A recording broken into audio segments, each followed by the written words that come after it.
National Weather Service in Wilmington has issued a severe thunderstorm warning for southeastern Union County, Ohio, northwestern Pickaway County, Franklin County, Ohio, southeastern Champaign County, eastern Clark County, southern Delaware County, northeastern Greene County, Madison County, until 10:15 p.m.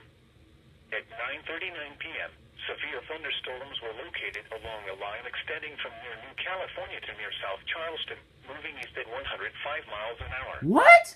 Hazard, 60 miles an hour wind gusts. Source, radar indicated. Impact, expects damage to roofs, siding, and trees. Locations impacted include Columbus, Springfield, Dublin, Westerville, Grove City, Delaware, Upper Arlington, Gahanna, Hilliard, Marysville, Worthington, Bexley, London, Yellow Springs, Jefferson, Powell, Sunbury, Plain City, West Jefferson, and Mount Sterling.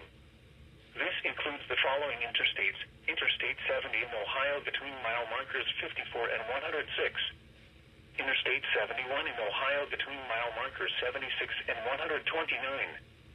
For your protection, move to an interior room on the lowest floor of a building.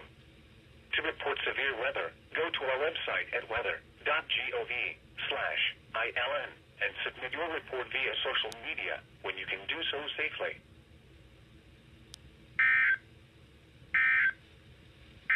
Wow. Here is the official